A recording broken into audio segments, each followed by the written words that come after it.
Seems, okay. Her mother tongue seems to be in the periphery. It seems to be unimportant. It seems to be not central, but it is central. Do you follow me? It's like a paradox. Yes, the mother tongue seems to be forgotten, and the foreign tongue is there, all in English. Okay, but the foreign, her mother tongue is very, very central. That's why it is in the middle of the poem.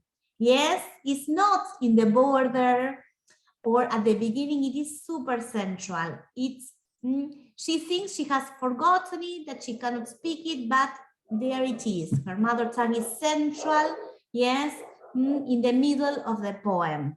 Do you follow me? Yes? Yes. Okay. Well.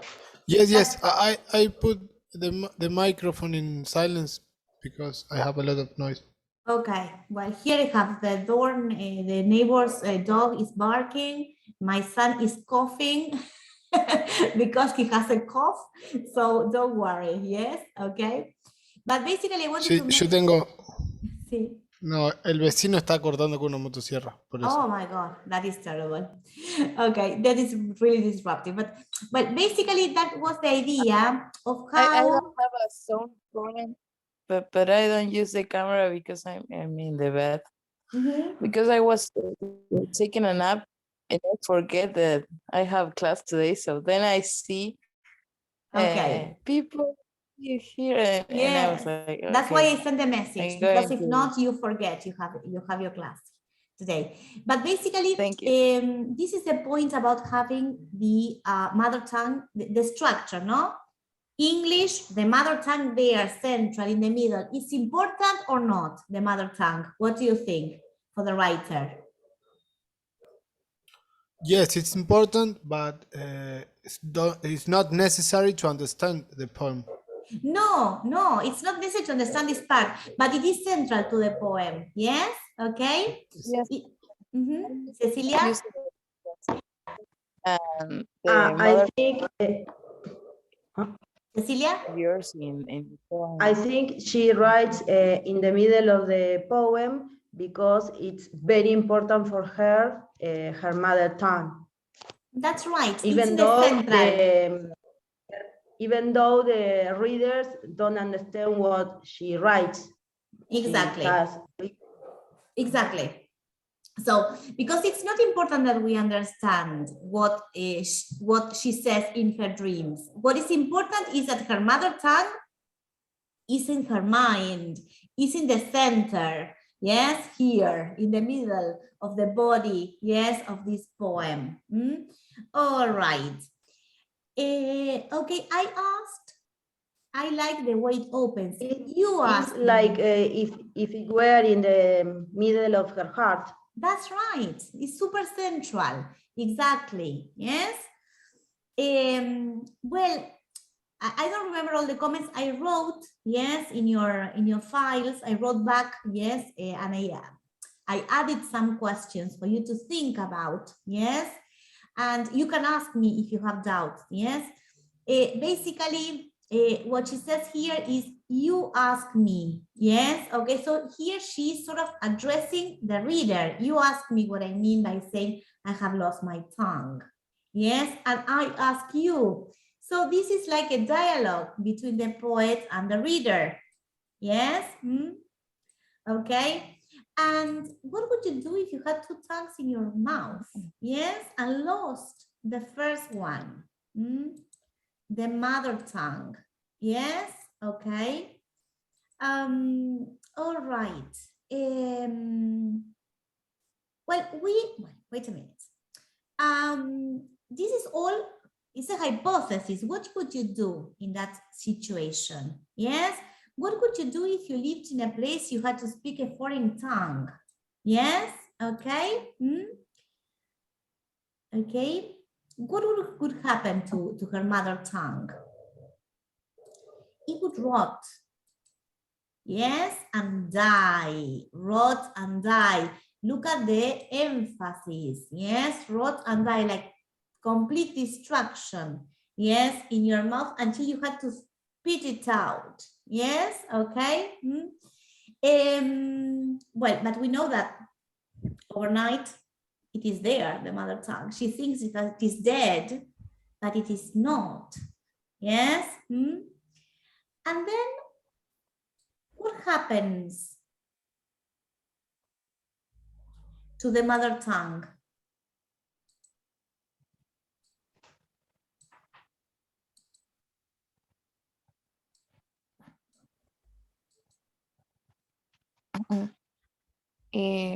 It's growing again in her Okay, mouth.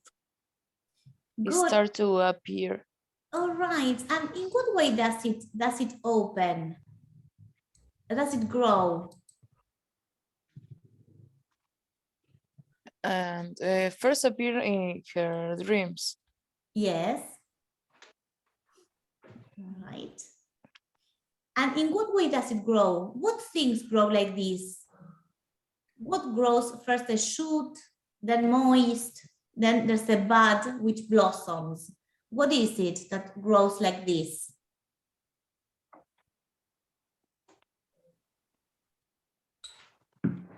Like a I plant? can't hear you Exactly. very well, Luciana. You cannot hear me? I can hear you very well. Yes. Now, is it better? Mm, More or less? sí. Yes. I don't know if it's my microphone. I can change it, eh? I have like 5. They come in all shapes and sizes. I think it's better now. Now it's better? Okay. Yes. Well, it grows, somebody says it grows a stump of a shoot, a bud that blossoms. What grows like this? Somebody said it. Like a plant. Like a plant, see? Like a plant. Or a flower. Or a flower. So I think that is this is a metaphor. Yes, okay, because we have a tongue that is not dead or seems to be dead. You know, like in winter, that plants seem to die, but then they blossom, florecer. Yes, blossoming. So I think this is she uses the flower metaphor or the plants metaphor to describe what happens to her tongue, right? Okay. In fact, this is an extended metaphor because you have lots of words connected to gardening and plants growing longer, moist. Okay. First, the shoot es cuando cuando aparece verdecito, cuando está creciendo una plantita que se ve un shoot, yes, un tallito, and then you have the bud, que es el capuchon, which opens and blossoms. So I don't know if you spot it. I asked what the metaphor is. Yes, and well, the metaphor is that the tongue is like a flower. Yes, something which is very much alive and blossoming, you know? All right. Questions about that? Is it clear? The metaphor, the extended metaphor, it's extended because you have a succession of different words that describe flowering. Yes, a flower, a plant, growing, blossoming. Yes, the bud. You have lots of words. She never says flower. Yes, that's why it's a metaphor. Yes, but you can picture this language flourishing, blossoming, vibrantly alive. Yes?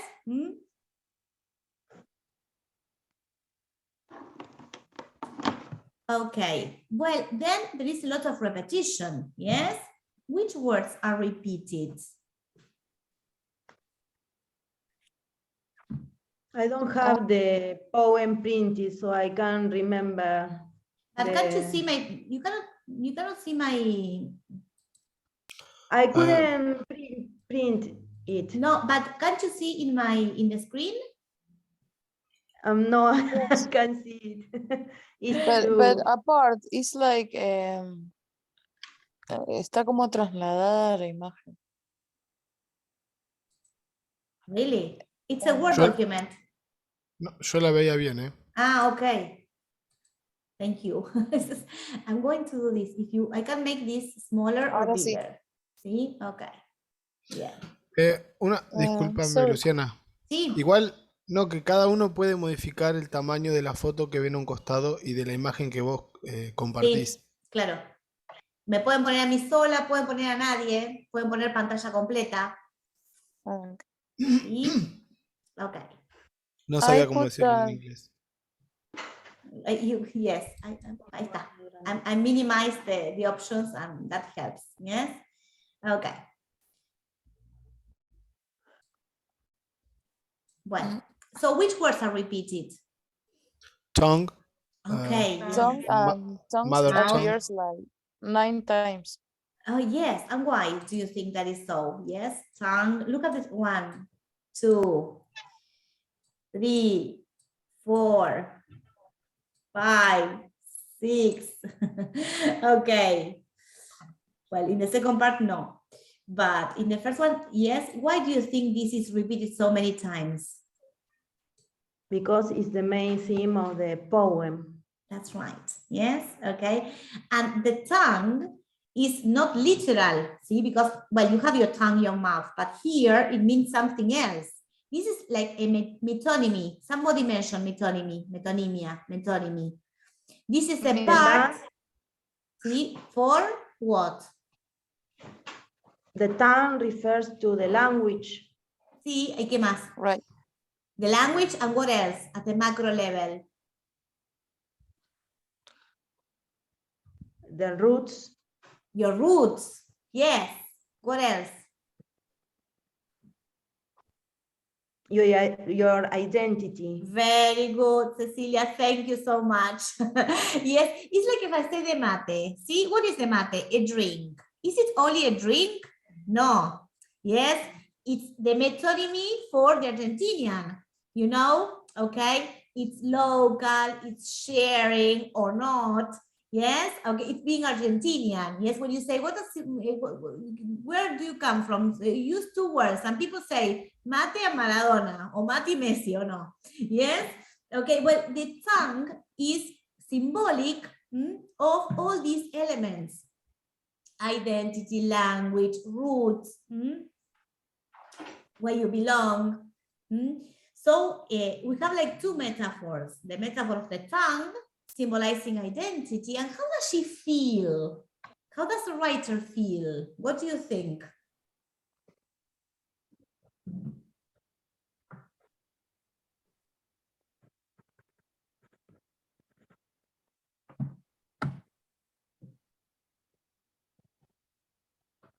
Can you repeat? Yes, how does the writer feel?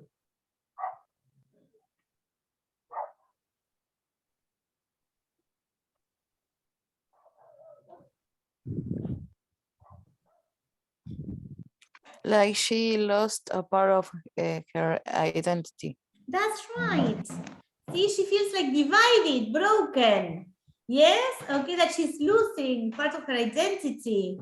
Because, well, she says you could not use them both together, even if you thought that way, no? Well, now this is changing, you know? You have lots of writers who use translanguaging all the time, and they shift from one code to another. Yes, okay, especially Chicano, Mexican writers living in the States who combine, yes, Spanish and English or not? Maybe you haven't seen. Bueno, después le voy a mostrar a Julia Arzandúa and all these new writers, okay? Okay. Well, so she feels like divided, like she's losing her identity, right? Broken. All right. Well, any questions about this little poem? No. No? Well, I could identify things that at the first reading, and when I was doing the activity, I don't. okay.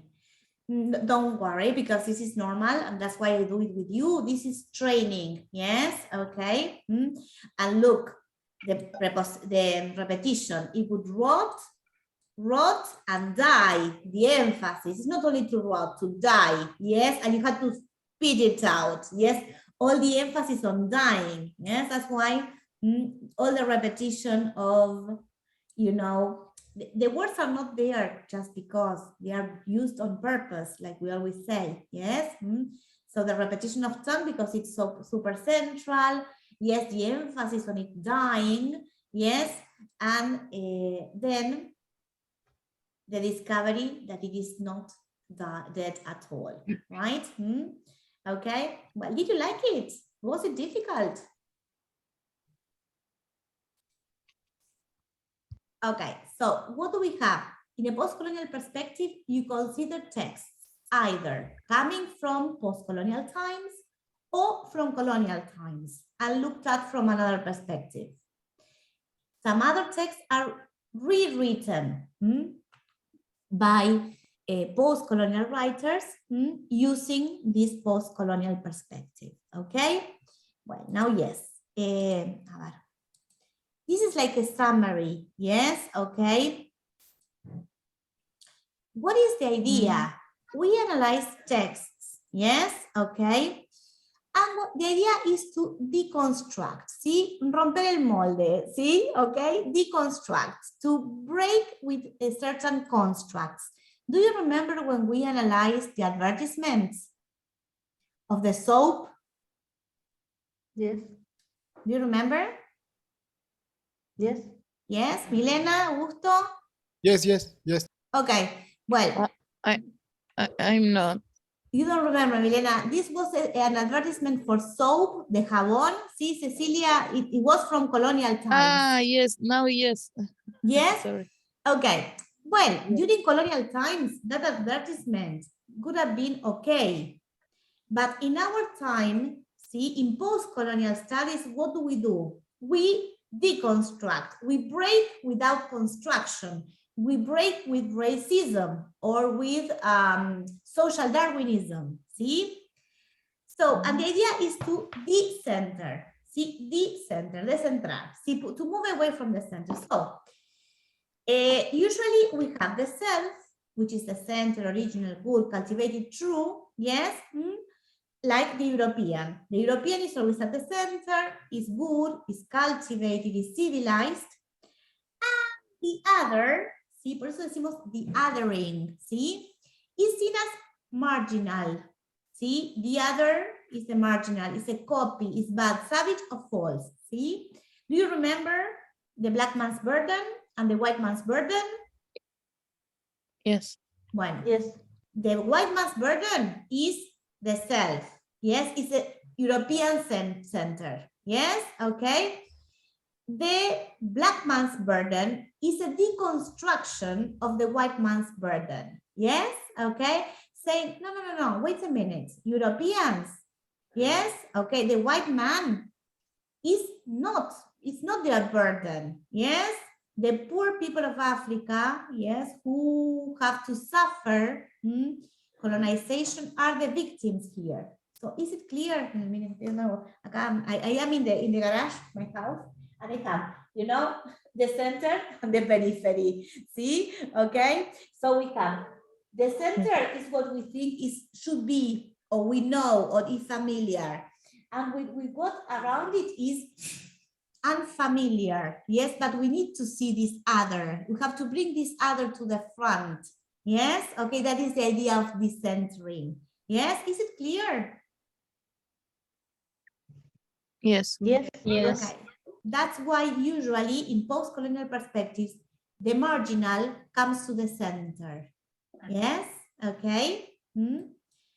Okay, well, this is very simple, very short, yes, but I want you to know these people. One of the first ones, the pioneers of post-colonial studies, was Edward Said. He wrote this, Orientalism Reconsidered, 1978. I have the paper, but well, it's a little bit complex, yes, to read. And he is from the Middle East, no? And in the Middle East, we've got images of the Middle East, or no? Yes, okay. Like, for example, all the Muslims are bad, they plant bombs, they are all terrorists, yes or not? This stereotyping, remember the danger of a single story? Yes, well, this is Yes. Edward Said in 1978, because Chimamanda Adichie speaks in 2010, see? She's quite recent. But Edward Said in 1978 says, the West has invented the story, the myth of the third world, yes? And this image, yes, or this construct, see, this stereotype that the West, see, meaning the States, no, and Europe, built from the East, justifies Western exploitation because, I mean, if the East is bad, is violent, plants bombs, they are savage, then we can exploit them or not. Yes, in the same way that African people were exploited and invaded, yes, by the European powers. Yes, the exploitation was justified because of social Darwinism. Well, here, yes, we've got another wave. Okay, so the division of East and West is the result of constructed narratives. Está mal escrito, ¿sí? Okay, bien. So the East is always seen as the other. See, there is even a verb, othering. See, consider the other, right? Which is always inferior. Remember when we talked about asymmetrical relations? Okay, in colonial times? Well, so the East is always portrayed as a projection of the negative aspects of the other. Well, it happens to us or not a bit. We are post-colonial too. See, we Argentinians are the result of different waves of colonization. And the East sometimes is portrayed as exotic, mystical, and seductive. So, but it is never very honest. They are just portrayals, right? We don't have individuals here. We're just the way things are presented by the central power, how the other is presented. Well, the first one was Edward Said, see, who says all this. Homi Baba, I like Baba. I have a paper by him if you want. He is African, yes. He delves into the question of the home, because then we are going to see how many people migrate, yes. And the question is that certain cultures represent others in some way as to extend their political power over them. I wrote Heart of Darkness because Heart of Darkness is a novel by Rudyard Kipling in which all the natives are all black, they don't speak, they are super functional, but they are not even individuals. They are like archetypes, you know? And so they are all black, they don't have language, they don't have clothes. Well, they don't even deserve a place. Do you understand in the narrative?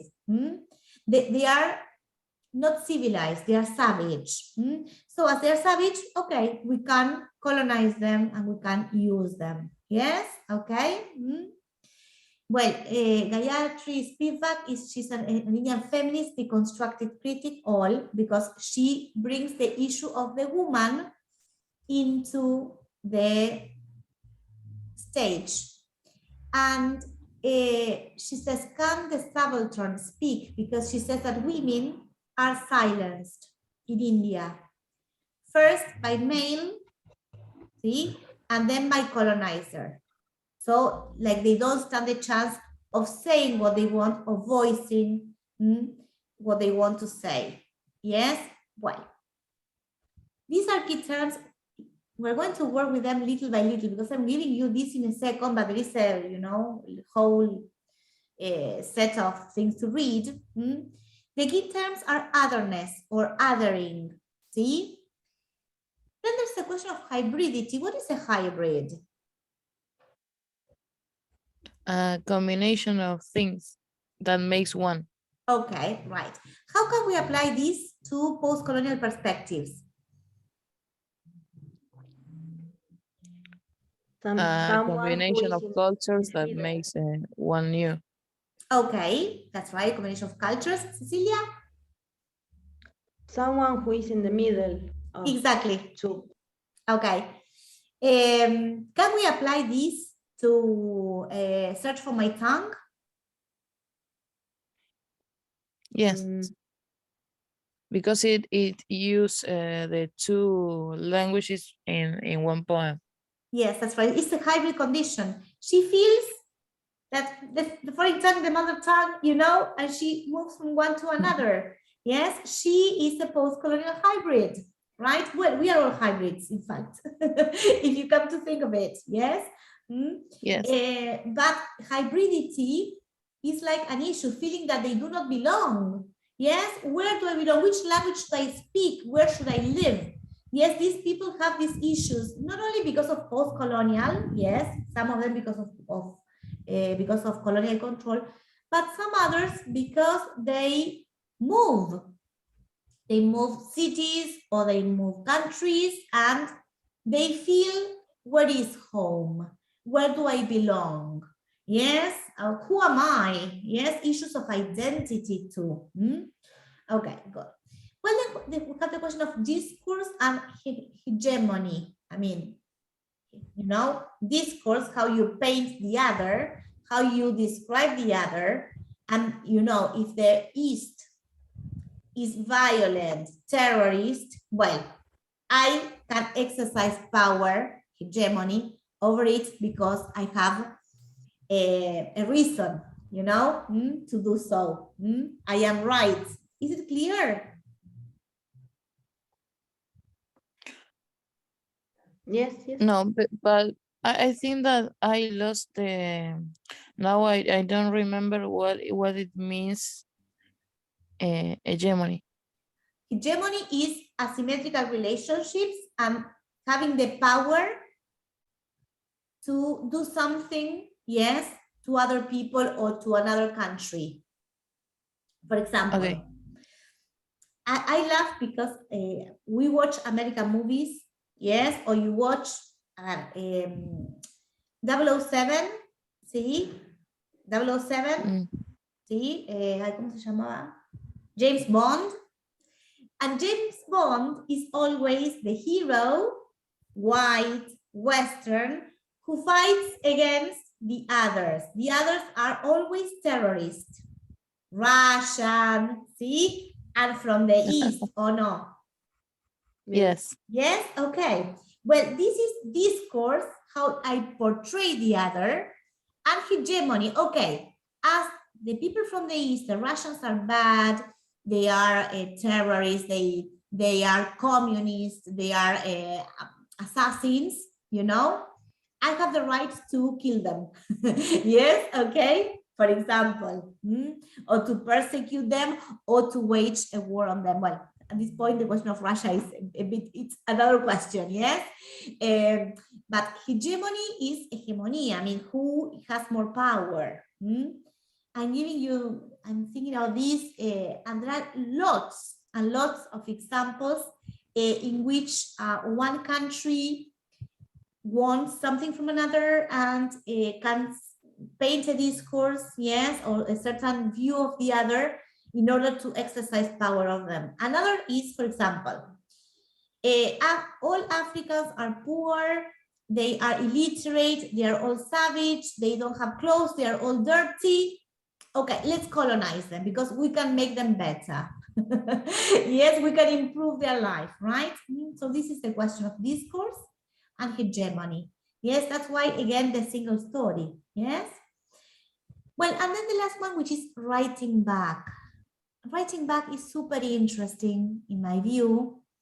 I'm going to stop sharing, but writing back is, for many, many years, the hegemonic powers were the ones who had the words, yes, who were the ones who wrote history, yes, who described, remember the single story, who writes the single story? Victors, or the one who has the language and the pen and the paper, yes, okay, because we know that some cultures don't have a written word, but they have the oral tradition. Well, so for many years, we can say that the colonizing powers, yes, wrote history, and they wrote the history of the people. And all the people simply did nothing, yes, apparently, as regards writing back.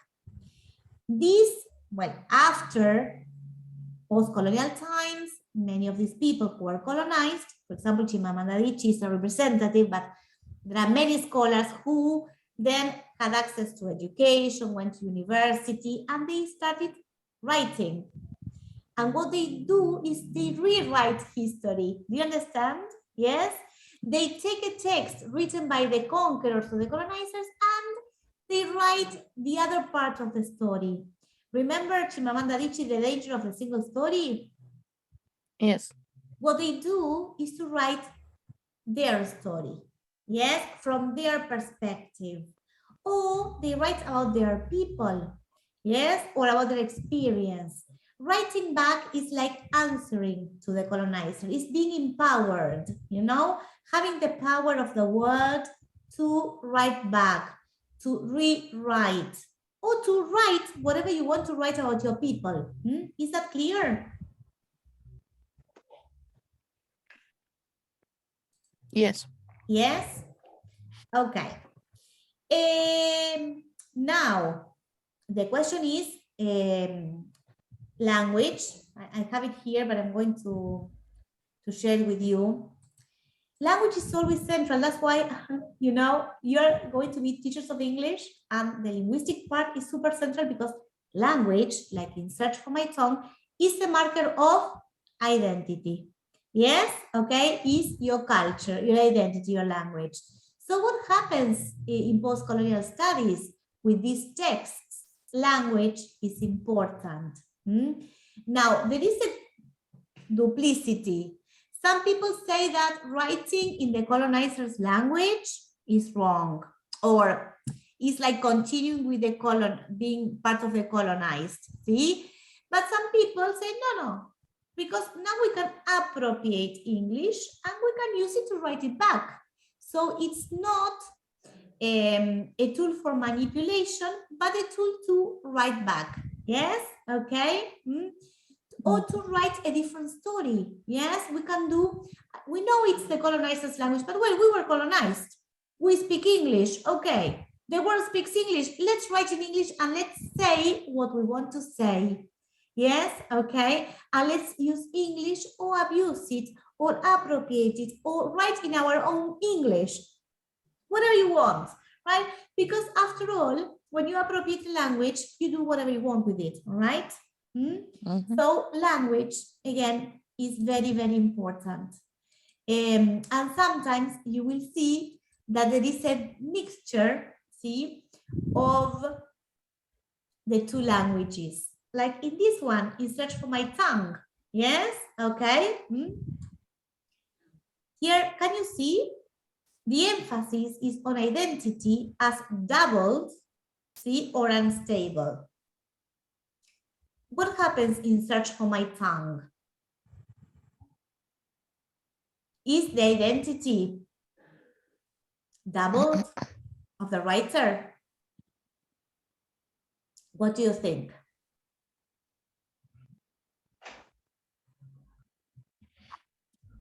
I think that is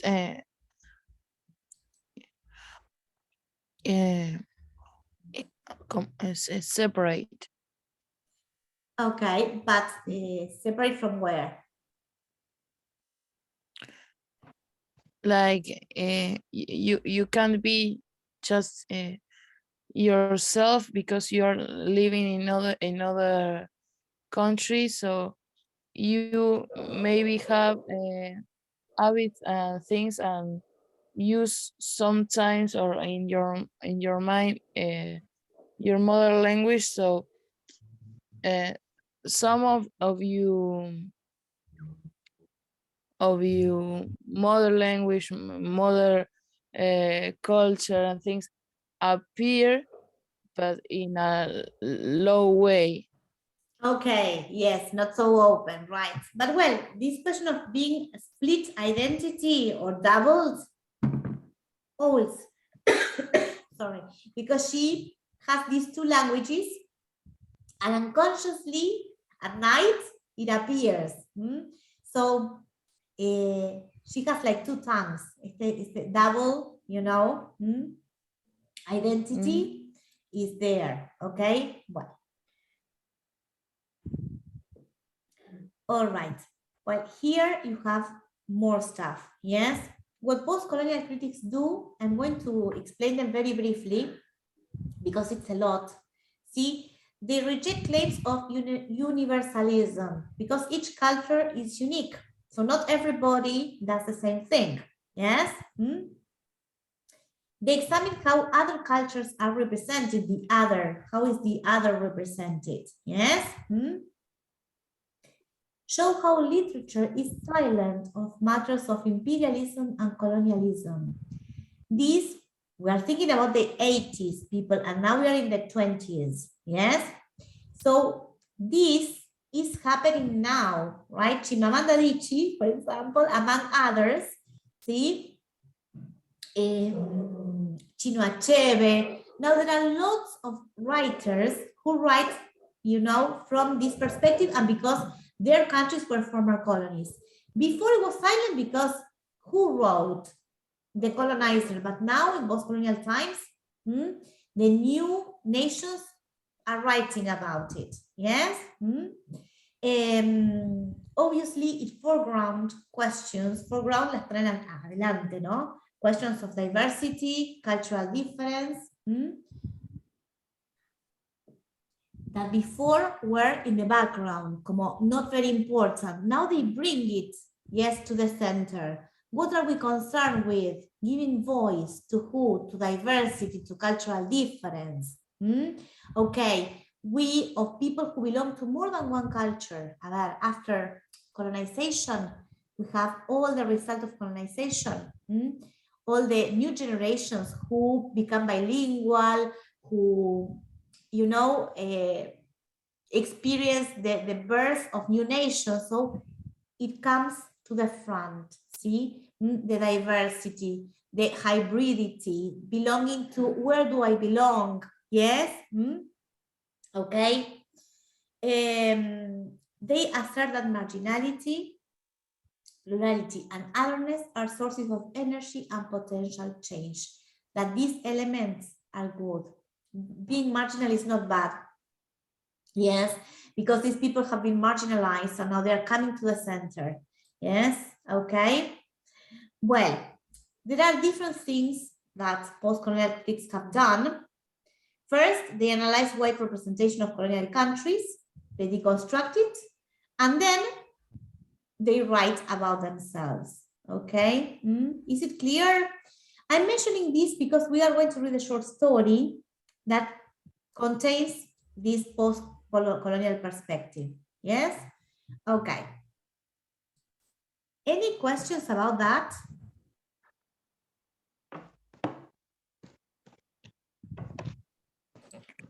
No.